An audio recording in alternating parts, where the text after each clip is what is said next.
Apa kabar pecinta film semua? LB harap dalam keadaan sehat ya, sehingga dapat terus menjalankan aktivitas sehari-hari, dan tentunya dapat menikmati film-film favorit kita.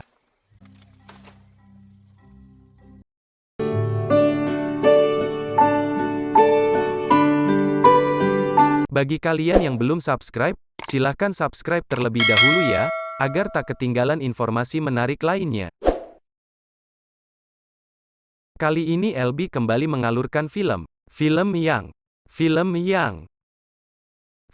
membuat LB bingung harus berkata apa. Film ini akan membuat kepusingan, rasa gelisah, dan emosi yang tidak stabil. Film dengan judul R, entah bagaimana cara membaca judulnya. Bahkan belum mulai aja film ini sudah membuat bingung. Film dari negara Prancis ini, rilis pada tahun 2004, film ini dibintangi oleh aktor Gerard Depardieu, yang juga lebih dikenal perannya sebagai Obelix pada film Asterix dan Obelix. Film ini menceritakan tentang peradaban manusia zaman purba, di mana terjadi pembunuhan pertama bagi mereka. Bukannya bersedih, justru mereka berpesta pora dalam menyambut kejadian itu. Sudahlah, lebih baik kita sama-sama saksikan saja bagaimana alur ceritanya, dan siapkan mental kalian. Le 9 mai 1969, à 2 km de la frontière nord. Film ini dibuka dengan narasi tentang peperangan, tapi ternyata narasi ini tidak ada sangkut pautnya sama sekali dengan film ini. Lah, terus ngapain diceritakan, Bambang? Lalu muncullah sesosok manusia dengan penampilan unik, dengan rambut botak atasnya, panjang bawahnya. Dia adalah kepala suku mereka. Saat kepala suku mulai absen satu persatu, semua nama warganya adalah Pierre, dan anehnya lagi walaupun namanya sama, mereka tahu siapa saja yang dipanggil. Kan pusing jadinya, karena semua orang bernama Pierre, jadi tokoh utama film ini kita bedakan saja, yang satu Pierre keriting karena rambutnya keriting, dan yang lagi satu Pierre pirang karena rambutnya berwarna pirang. Saat absen, Pierre keriting dan pirang tidak ada. Ternyata mereka berdua sedang asik duduk di pinggir sungai. Sesampainya di rumah goa, karena zaman batu manusia hidup di goa, kepala suku menitipkan anaknya kepada pengasuh. Kepala suku menghitung jumlah anaknya, saat pagi masih berjumlah 12 anak, sekarang sisa 11 saja, ternyata anaknya yang satu dimangsa hewan buas. Karena hari sudah mulai malam, anak-anak kepala suku dilarang menonton lukisan. Lukisan tersebut seperti televisi di zaman sekarang. Adegan selanjutnya, kita diperkenalkan dengan suku yang lain, dengan rambut gimbal dan berlumpur, mereka bernama suku rambut kotor. Selama berabad-abad, mereka berperang dengan suku tetangganya untuk memperebutkan sampo, dan mereka selalu kalah. Mereka melakukan berbagai cara dan upaya untuk mendapatkan sampo-nya. Karena sudah banyak memakan korban jiwa untuk mendapatkan sampo, sesepuh suku rambut kotor merencanakan sesuatu yaitu dengan menyandra seseorang. Saat mulai berburu, seperti biasa Pierre keriting dan pirang sedang bolos berburu. Mereka menceritakan wanita idamannya masing-masing. Pierre pirang mengidamkan wanita seperti istri kepala suku, sedangkan Pierre keriting menginginkan wanita seperti dia yang berambut keriting. Pembicaraan mereka didengar oleh kepala suku rambut kotor. Kepala suku rambut kotor meletakkan sesuatu di sungai, yang kemudian diambil oleh Pierre keriting. Saat dibuka mereka terkejut melihat isinya, akan tetapi Pierre pirang mengatakan besok saja diserahkan kepada kepala suku. Karena jika diserahkan sekarang mereka akan disuruh berburu. Pierre keriting dan pirang menyampaikan temuan mereka kepada kepala suku, ternyata isinya adalah potongan tangan dari sesepuh suku rambut kotor. Dia menyai ancaman untuk dapat menerima sampo yang akan dia tunggu sampai petang. Hal aneh apa lagi ini? Saat petang tiba, karena tak kunjung mendapatkan sampo-nya, sesepuh suku rambut kotor mengeksekusi dirinya sendiri. Sebuah tindakan yang luar biasa berani dan hebat. Hebat ketidakwarasannya. Sementara itu, Pierre pengasuh sedang menghidupkan api. Zaman purba memang menghidupkan api dengan cara menggesekkan kayu. Tapi kok mudah sekali. Dia terkejut dengan kedatangan Pak Dukun memukulnya. Dan susah banget koit. Keesokan paginya, Pak Kepala Suku datang ingin melihat tempat kejadian. Saat berhadapan dengan Pierre Kriting salah tangkap apa yang dimaksud Kepala Suku. Mereka berdebat tentang penyebab kematian Pierre Pengasuh. Pierre Pirang menyebut kematiannya disebabkan oleh binatang. Pierre Pirang dikasih tahu, jika binatang yang membunuhnya akan seperti apa. Demolah mereka menggunakan beruang ngekil, bagaimana hasilnya cuy? Sungguh luar biasa.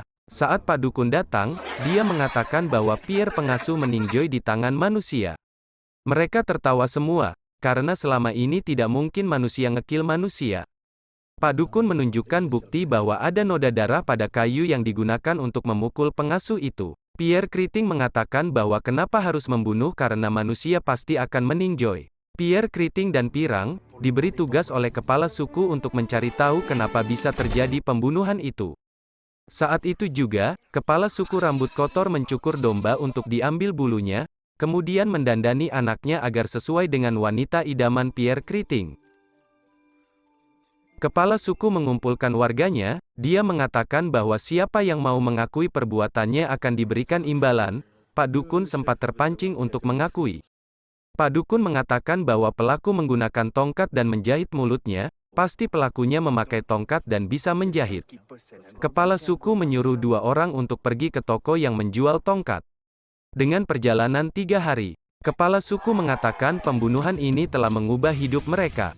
Untuk itu mereka berpesta bermain voli bola rusa guna menyambut peristiwa pembunuhan pertama bagi mereka. Aneh memang, saat bermain, istri kepala suku memukul bola rusa terlalu kuat sehingga masuk ke hutan. Saat di hutan, Pierre Kriting yang mengambil bola rusa tersebut bertemu dengan anak kepala suku rambut kotor yang telah didandani dengan bulu domba. Anak suku rambut kotor itu menamai dirinya Guy. Semua orang kesulitan bagaimana cara mengucap namanya, sampai akhirnya Pak Dukun muncul dengan mudahnya memanggil nama Guy. Ya, tentu sebelumnya Pak Dukun juga berlatih dengan keras cara mengucap nama Guy. Pierre Kriting agar Guy dapat tinggal bersama mereka.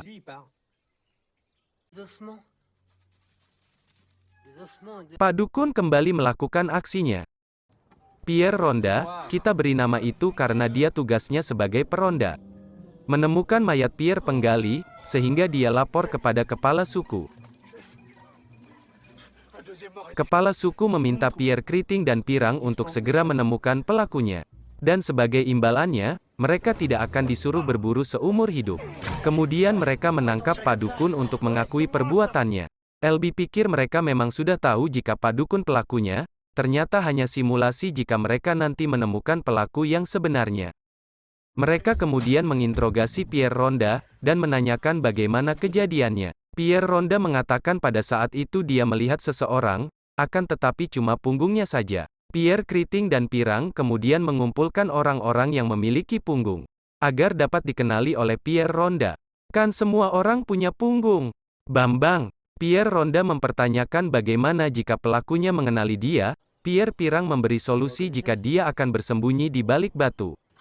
Karena Pierre Ronda terhalang batu dan tidak melihat, mereka meminta bantuan istri kepala suku untuk memindahkan batunya. Aduh, padahal tinggal geser orangnya saja coy. 2 orang yang disuruh kepala suku akhirnya tiba di toko penjual tongkat. Mereka bertanya, apakah ada penjahit yang baru saja membeli tongkat? Penjual toko menggelengkan kepalanya. 3 hari perjalanan dijawab hanya dengan gelengan kepala saja. Pierre Kriting dan Pirang kemudian mendatangi sekolah musik. Zaman batu emang ada sekolah musik? Pierre Kriting dan Pirang mencurigai wanita yang ada di sekolah tersebut, kemudian lari mengejarnya. Saat ditangkap wanita itu diborgol menggunakan lobster. Iya, lobster. Mereka kembali merayakan karena menganggap pelakunya telah ditemukan, dengan pesta makan badak. Iya, badak. Kalian tidak salah dengar. Kemudian datang Pak Dukun, merasa kecewa karena bukan dia yang ditangkap. Kemudian Pierre Kriting mengatakan bahwa ada panggilan untuk kepala suku. Ternyata yang menelpon itu. Tapi tunggu dulu, LB bingung menyampaikan apa yang mereka lakukan, seperti orang yang sedang berteleponan, tapi alatnya tangan mereka saja. Yang menelpon kepala suku ternyata adalah pembunuh sebenarnya. Kepala suku menyuruh Pierre Kriting untuk merekam panggilannya. Pembunuh itu mengkonfirmasi bahwa akan membunuh lagi pada hari esok. saat rekamannya diputar ulang. Ya, kalian tidak salah. Rekaman tersebut diputar ulang melalui suara mulut Pierre Keating. Ketika kepala suku mendengar rekaman ulangnya, dia mendengar suara background penelpon seperti ada airnya. Itu membuat mereka untuk mengintai daerah rawa pada esok harinya. Ketika di rawa mereka berkamuflase menyerupai hewan. Sambil menunggu, kepala suku dikejutkan dengan sekelebat orang berlari. Kepala suku mengejar orang tersebut hingga akhirnya sampai di halaman toko supermarket. Dan lagi, iya, itu memang supermarket. Kepala suku bingung mengapa dia bisa sampai ke supermarket. Zaman purba kok ada supermarket? Ternyata kepala suku sedang bermimpi. Pierre Pirang kembali teringat bahwa pada waktu dulu, saat mengendarai tapi tunggu, LB mau bilang ini mobil, tapi bukan seperti mobil. Jadi, mungkin mobil zaman purba seperti ini. Saat kejadian itu, mereka secara tidak sengaja menabrak anjing milik Pak Dukun. Lalu akhirnya, Pierre Keating dan Pirang jadi tahu siapa target selanjutnya, yaitu istri kepala suku. Mereka bergegas menemui kepala suku, dan mengatakan yang sebenarnya. Kemudian mereka pergi untuk segera menyelamatkan istri kepala suku. Dan benar saja, Pak Dukun hendak membunuh istri kepala suku. Akan tetapi ketika hendak memukul, Pak Dukun masuk ke dalam lubang jebakan yang digali oleh anggota suku rambut kotor. Sebagai ucapan terima kasih, kepala suku memberikan samponya kepada kepala suku rambut kotor. Dan mereka berdamai. Yeay, demikianlah akhir dari cerita film ini. Silahkan kalian komen manfaat yang bisa dipetik dari film ini. Semoga kalian terhibur dan emosi kalian tetap terjaga.